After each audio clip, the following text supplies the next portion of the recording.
자, 여러분 대단히 반갑습니다. 모토라인입니다. 오늘 특별 게스트를 모셨습니다. 인사하세요. 특별은 아니고 그냥 게스트입니다. 감사합니다. 고맙습니다. 사랑합니다. 제가 대신해서 사과드리겠습니다.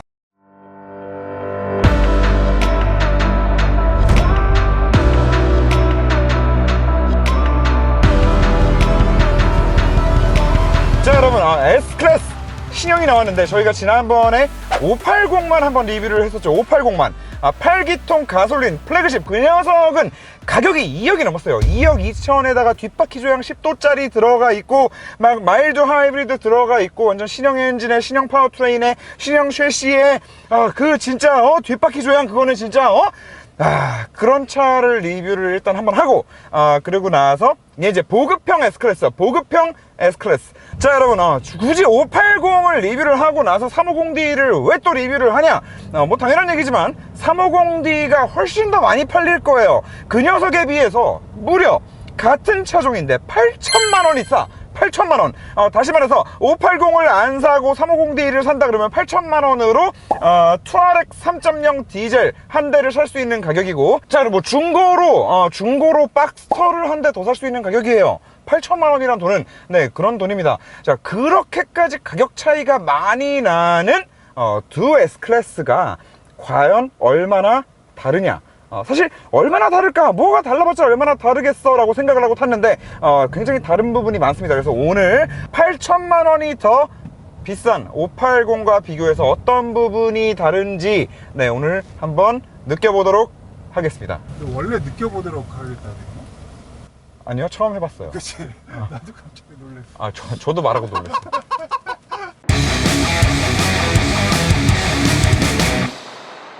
자, 많은 분들이 BMW의 직렬 6기통을 말하면은 실키6라는 그 단어를 많이들 머릿속에 떠올리십니다. 그만큼 BMW가 직렬 6기통 엔진을 오랫동안 팔아왔고, 그리고 더 나아가서 BMW는 자기들이 잘하는 거에 대해서 지금 마케팅을 진짜 기가 막히게 합니다. 그래서 많은 분들이 직렬 6기통 인라인6, 실키6라고 하면은 BMW만 떠올리시는 분들이 많은데, 사실 직렬 6기통의 원조는 벤츠입니다. 벤츠는 이걸 쓰다가 V형, V6로 갔다가 이번에 다시 직렬로 돌아온 건데, 지금까지 있었던 많은 히스토리들과 최대한의 정보들을 취합해서 한 대 모아서 살짝 뇌피셜을 좀 가미해서 얘기를 해보자면, 벤츠가 그때 직렬을 쓰다가 왜 V형으로 갔냐? BMW와는 다르게 벤츠 같은 경우에는 이 다임러 그룹이 자기네 엔진을 좀 여기저기 공급을 해왔단 말이에요, 지금까지. 그런데 자기네들의 엔진을 공급받아가는 그 고객사들은 이 꼭 FR 엔진, 직렬 6기통 엔진을 꼭 세로 배치로 사용하는 차량들만 만드는 그런 고객사들만 있는 게 아니었단 말이죠. FF 차량을 만드는 회사들이 많았어요. 그런데 생각해봅시다. 직렬 6기통 엔진을 갖다가 가로 배치로 FF에다가 넣는다 그러면은 공간적으로 굉장히 한계가 있겠죠. 그리고 추가적으로 이게 추돌 사고가 발생하면 엔진이 가로로 이렇게 길게 들어가 있잖아요. 추돌 사고가 발생했을 때 그게 또 안전에도 굉장히 좀 크리티컬했다고 합니다. 그래서 물론 뭐 뇌피셜이기는 하지만 벤츠가 직렬 6기통 이 실키6의 원조였음에도 불구하고 얘네가 직렬을 포기하고 V형으로 갔던 이유는 엔진이 앞에 들어가고 그리고 앞바퀴 굴림으로 돌아가는 차를 만드는 그런 고객사들한테까지 한 방에 자기네들도 쓰고 거기에 공급도 하고 할 목적으로 V형으로 갔던 게 아닌가. 자, 아무튼 그래서 V형으로 갔다가 이번에 다시 돌아왔어요. 자, 그럼 이번에 다시 돌아온 이유는 뭐냐? 또 다시 돌아온 이유가 있을 거 아니에요. 그래서 이 돌아온 이유에 대해서는 벤츠의 오피셜입니다. 오피셜. 첫 번째, 벤츠가 예전에는 4기통 엔진, 이런 저배기량 엔진을 만들지를 않았단 말이에요. 쓸 일도 없었고. 그런데 다운사이징 바람이 막 불기 시작하면서 벤츠도 디젤도 그렇고 가솔린도 그렇고 4기통 엔진들을 사용하기 했습니다. 그런데 4기통 엔진을 만들면서 보니까 이 4기통 따로 만들고 V형 6기통 따로 만들고 완전히 다 들어가는 부품도 다르고 메커니즘도 다르고 연구도 따로 해야 돼, 개발도 따로 해야 돼, 생산도 따로 해야 돼. 거기다가 가면 갈수록 지금 환경 규제가 갈수록 에미션이 계속 갈수록 규제가 까다로워지고 있는데, 그 까다로운 규제를 맞추기 위해서는 최대한 배기 매니폴드에 가깝게 또 촉매를 걸어야 되고 뭐 이런 것들이 계속 생긴단 말이에요. V형 같은 경우에는 배기 매니폴드가 이렇게 양쪽으로 두 개가 나오잖아요. 이 양쪽에 똑같은 부품을 다 설치하다 보면은 이제 뭐 단가 문제부터 시작해가지고 많은 문제들이 생겼던 거죠. 그래서 직렬로 돌아온 거예요. 직렬 6기통이 되면 일단 배기 매니가 하나로 통일해가지고 사용이 되죠. 하나로 통일해서 사용이 되면, 다시 말해서 그 뒤로 촉매도 양쪽에 붙던 게 하나만 붙어주면 되는 거고, 그리고 더 나아가서 아까도 말씀드렸지만 4기통을 만들기 시작했잖아요. 4기통, 6기통, 그냥 기통수 2개만 더 늘려서 같은 레이아웃의 엔진으로 그냥 모듈화 설계가 가능해진다는 거죠. 그래서 여러 가지 뭐 단가 때문도 있고 뭐 공간 때문도 있고 그런 많은 것들 때문에 벤츠도 다시 직렬 6기통으로 돌아온 겁니다. 그런데 벤츠가 뭔가 새로운 거를 만들 때는 제가 항상 말씀드리지만 뭐 BM도 그렇고 아우디도 그렇고 뭐 나름대로는 뭐 드라이빙의 즐거움, 우린 뭐 기술을 통한 진보야 막 이러면서 나름대로 막 자뻑을 해가면서 새로운 것들을 만들어내지만 벤츠는 그냥 조용히 가만히 있다가 딱 신제품을 내놓으면서 병신들아 이렇게 하는 거야 라고 항상 이렇게 신제품을 내놓는다고 항상 말씀드리잖아요. 이 OM656 엔진도 마찬가지입니다. 이게 요 전세대 S클래스의 400D 모델부터 처음으로 선을 보였던 그런 엔진이에요. 그리고 최근에 제가 리뷰했던 차 중에서는 GLE 400D, GLE 400D에도 지금 요 같은 녀석이 들어가고요. 잘 들어보세요. 풀가속.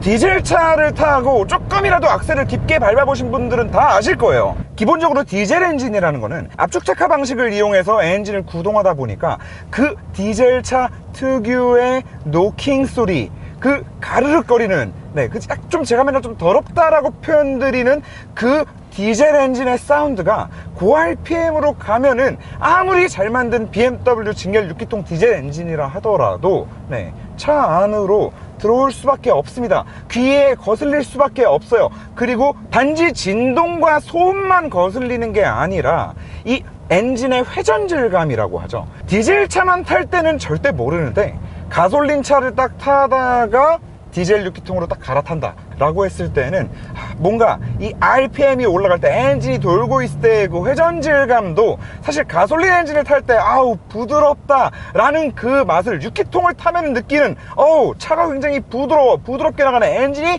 부드럽게 RPM이 올라가네 라는 느낌을 사실 절대 굉장히 받기가 힘든데, 지금 얘 같은 경우는 정말로 가뜩이나 지금 얘가 신차 컨디션이기도 하지만요, 지금도 언덕길에서 차가 좀 부하를 최대한으로 받는 상황에 악셀을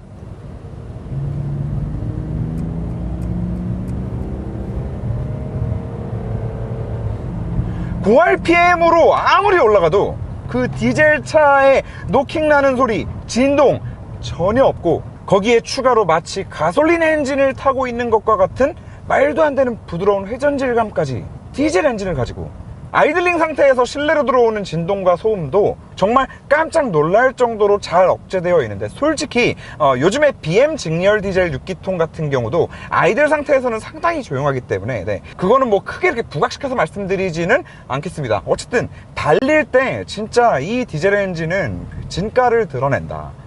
이거는 그 벤츠의 이 직렬 6기통 가솔린 48V 풍력 발전 터빈이 들어가 있는 그 엔진을 보고서 이 정도라면은 진짜 내연기관의 생명이 조금 더 연장될 수 있지 않을까 라는 생각을 했던 것과 마찬가지로, 이 정도면은 디젤 엔진의 생명도 조금은 더 연장될 수 있지 않을까 라는 그런 느낌을 받게 해주는 엔진입니다. 자, 아무튼 뭐 이 엔진이 아무튼 뭐 굉장히 대단하다 그런 건데, 이 350D 디젤 엔진은 그렇고 승차감이 S580과 상당히 많이 다른 모습을 보여줍니다. 일단은 알콘 보고 오시죠.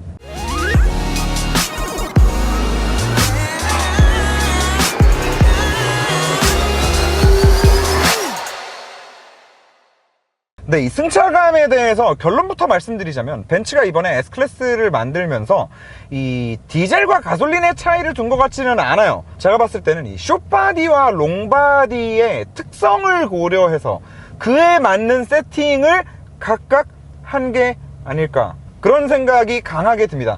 감독님, 뒷자리 승차감 지금 방지턱 계속 넘고 있는데 충격 흡수 부분에서 너무 취약하다.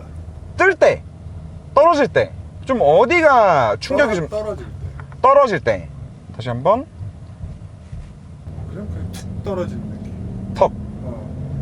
뭔가 좀 더 들어가줘야 될 것 같죠? 뭔가 좀 더 들어가면서 이렇게 좀 부드럽게 잡아야 될 것 같은데 좀 덜 잡죠? 뭐가 잘못된 건가? 자, 사실 S580, 제가 리뷰했던 S580, 지금 이 녀석의 형, 그 녀석 같은 경우에 지금 얘랑 하드웨어 그냥 스펙만 봤을 때 다른 거라고는 뒷바퀴 조향이 10도짜리가 들어가 있다라는 거 말고는 없습니다. 물론 그 뒷바퀴 조향 10도짜리가 들어가면서 서스펜션의 구조 자체가 좀 달라지기는 해요. 많이 달라지기는 하는데, 그렇다라고 해서 그냥 양쪽 바퀴가 똑같이 올라갔다가 똑같이 떨어지는 이런 큰 방지턱을 지날 때의 느낌이 이렇게 많이 다르다라는 거는, 이거는 같은 에어매틱이라고 벤츠에서 써놓기는 했지만 그 세팅이 완전히 좀 다른 게 아닐까라고 추정을 해볼 수 있는 부분인 것 같아요. 지금도 한 번 더, 그러니까 방지턱으로 올라갈 때, 요철로 올라갈 때 서스펜션이 범프될 때의 느낌까지는 괜찮은데, 그 다음 리바운드 됐다가 차가 이제 떨어질 거 아니에요. 그 떨어질 때 잡아주는 느낌이 뭔가 이거는 한 번 더 이렇게 눌려서 부드럽게 끝까지 한 번 더 눌러야 될 것 같은데 더 이상 안 들어가고 중간에 턱하고 걸리는 느낌이 납니다. 그래서 무려 S클래스의 뒷자리인데, 지금 이 숏바디를 기준으로 한다면 말이죠, 같은 가격에 있다고 볼 수 있는 아우디 A8 있죠? A8. 네, A8 롱바디가 뒷자리 승차감에서는 비교도 안 될 정도로 좋습니다. A8이 비교도 안 될 정도로 좋다라고 얘기할 수 있을 정도로, 네, 이 숏바디 S클래스의 뒷자리 승차감은 그 롱바디와는 전혀 다른 느낌을 보여줍니다. 물론 이렇게 고속주행을 하면서 만나는 요철은 상대적으로 좀 덜 하긴 해요. 하지만 이렇게 고속주행을 하면서도 차가 꽤 위아래로 많이 올라갔다 내려갔다 할 때는 580이랑 차이가 꽤 크게 많이 다가오기도 합니다. 지금처럼 580은 지금 이 정도 길은 그냥 거의 플랫으로 만들면서 갔었거든요. 거의 길을 뭐 자기가 이렇게 쭉 피면서 다녔는데, 지금 얘 같은 경우는 확실히 580에 비하면 롤을 잡는 것도 조금은 더 하드한 느낌이고, 충격을 받아내주는 부분에 있어서도 580에 비하면은 떨어집니다. 그리고 이 떨어지는 느낌은 아까도 말씀드렸지만 A8보다도 떨어집니다. 7 시리즈 정도 되는 것 같아요. 7 정도 되는 것 같은데, 대신에 이 숏바디 같은 경우에는 이 뒷자리 승차감, 이 전반적인 그런 푹신푹신한 완전 그 플래그십 모델에서 느낄 수 있는 그 럭셔리한 승차감을 살짝 버리고 운전 재미를 조금은 취한 것 같아요. 그래서 제가 아까 그런 말씀을 드렸던 거예요. 롱바디와 숏바디를 좀 확실하게 특색을 나눠서 세팅을 한 것 같다고. 자, 기존 S클래스, 둘둘둘 바디 S클래스도 마찬가지였고, 580, S580도 마찬가지였습니다. 어쨌든 지금 이 녀석은 플래그십 대형 세단이기 때문에 어느 정도 속도가 있는 상태에서 핸들 타격을 줬을 때 차가 무거운 느낌, 버거워하는 느낌, 달리는 도중에 타격을 주더라도 마치 무거운 거는 둘째 치더라도 야, 이 차는 그렇게 운전하는 차 아니야 라고 차가 마치 그런 피드백을 주는 듯한, 그리고 그 느낌이 핸들에 좀 유격이 있다 라는 느낌으로 다가올 정도로 스티어링이 그렇게 민감하지 않단 말이죠. 그런데 지금 이 S 숏바디 같은 경우에는 이게 항상 참 영상으로 보여드리기 굉장히 힘든 부분이라서 아쉽기는 합니다만, 이게 일단 스티어링은 스티어링대로 부드럽게 운전할 수 있는 고급진 드라이빙을 하기에 부족함이 없는 선 안에서 굉장히 예민하고 민첩해요, 스티어링 자체가. 거기다가 이제 마지막으로 황당한 거는 이 큰 차가 회두성이 엄청 좋아요. 사실 580도 마찬가지였고, 이 전세대 S클래스도 마찬가지였고, 지금 이 정도 속도에서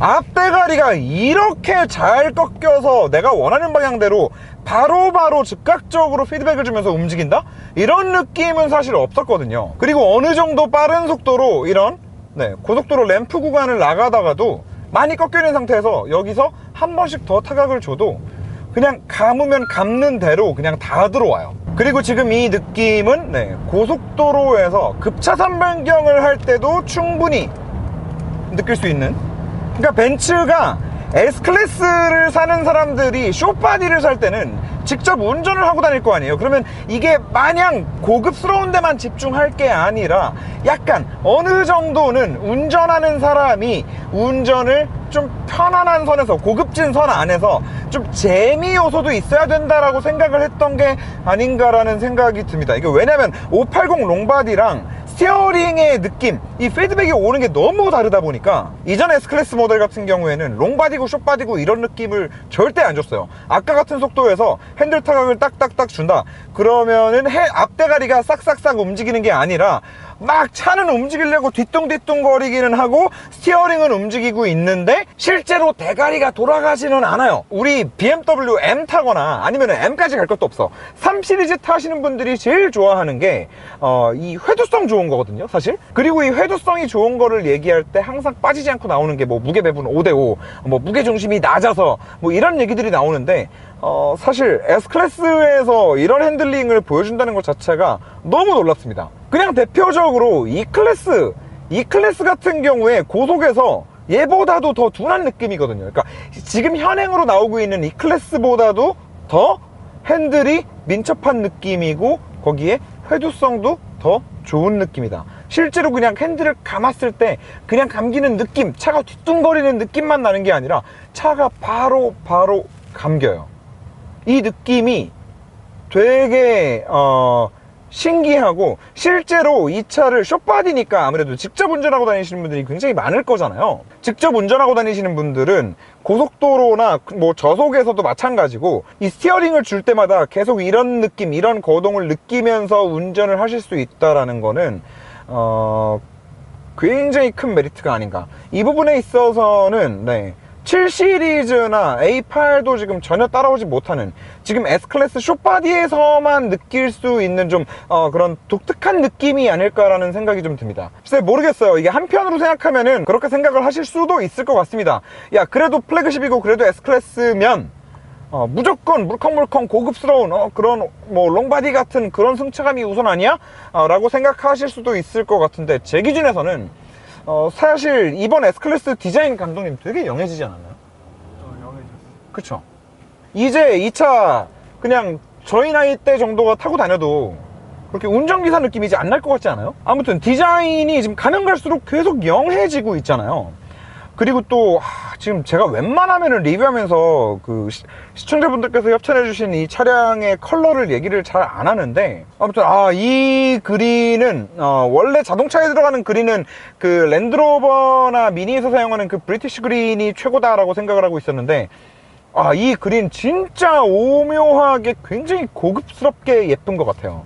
그래서 뭐 제 기준에서는 이런 디자인에 이제 이런 컬러도 나오겠다. 그냥 직접 이 차를 운전하고 다니는 오너 드라이빙 하시는 분들도 이 차를 이제 많이 보시지 않을까라는 생각을 하거든요.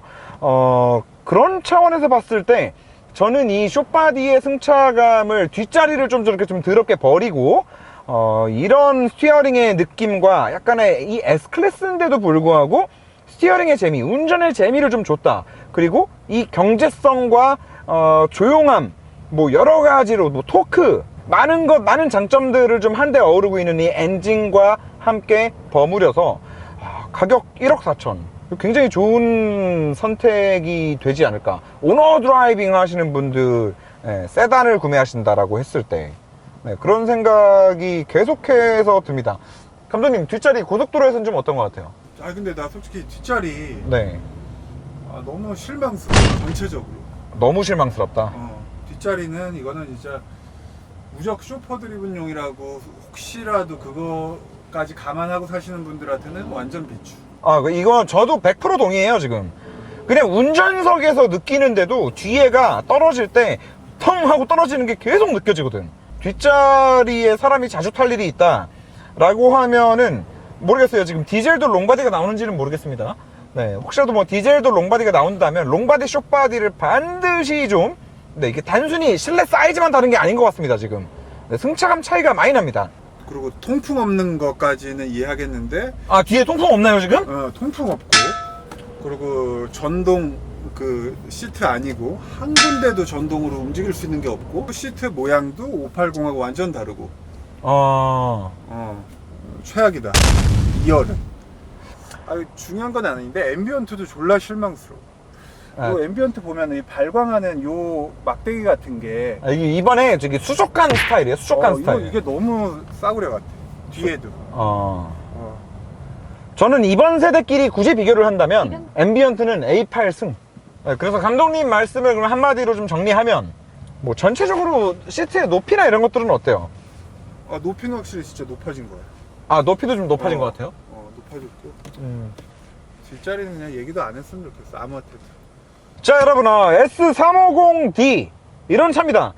사실 580의 느낌에 거기서 그냥 후륜조약만 빠지고 엔진만 디젤이겠지 하고 상상을 하면서 탔는데 너무나 다른 승차감 때문에 사실 좀 깜짝 놀란 그런 부분이 컸던 그런 차인 것 같습니다. 승차감도 완전히 다르고 똑같이 에어매틱이 들어가 있다 라는 것만 보시고 같은 수준이겠거니 라고 생각하시면은 큰일 날 것 같습니다.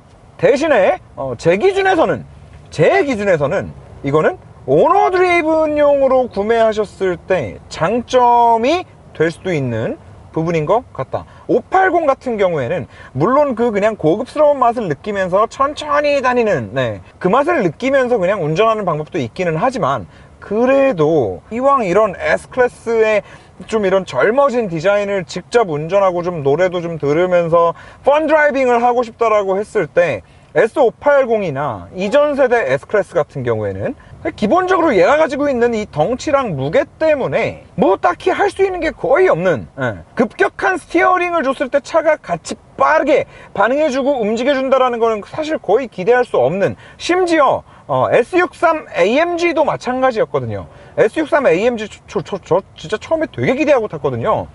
그거 타고 기대하면서 샀다가 진짜 2년 동안 할배 운전만 하고 다녔던 그런 차였어요. 그런데 지금 얘는 디젤인데도 불구하고 오히려 그 S63 AMG 구형 버전보다도 이 스티어링에 반응해주는 이 차의 이 모션 자체가 굉장히 좀 경쾌하고 회두성도 좋고 뭐 그런 또 장점이 분명히 있는 것 같습니다. 근데 뭐 뒷자리는 오늘 감독님이 말씀해 주신 것처럼 뭐 뒷자리에 타고 다니실 목적으로 구매하신다거나 아니면 뒷자리에 뭐 아이들이 뭐 계속 탈 거다 뭐 이런 경우에는 패스, 그냥 사업하시는 분들이나 아니면 그냥 뭐 출퇴근용 아니면 뭐 옆자리에만 뭐 주로 탄다, 와이프나 여자친구가 탄다 라고 하시는 분들이 구매하시면은 딱 좋지 않을까. 자, 1억 4천입니다 여러분. 1억 4천. 그래서 너는 뭘 살 거냐? A8은 이번에 아무리 또 이제 굉장히 세련된 디자인으로 변했다라고는 하지만 그래도 이 S만큼, 이 안에 앰비언트는 뭐 그렇다 쳐도 이 S만큼 딱 제 나이 정도가 타더라도 전혀 운전기사 필이 나지 않으면서 그 무엇보다도 S클래스라는 또 그 브랜드 네임이 있잖아요. 그런 것들을 함께 느끼면서. 함께 느낀다고? 무슨 말이야? 본인이? 느끼는 거지. 본인이 느낀다? 하차감. 오케이. 근데 솔직히 X5 M50i를 같은 가격에 살 수 있다. 그럼 이 돈 주고 뭘 살까 고민하고 있으면은 행복한 고민하는 거니까 그냥 꼴리는 거 뭐 아무거나 사세요 그냥. 됐죠? 오늘 리뷰 여기까지.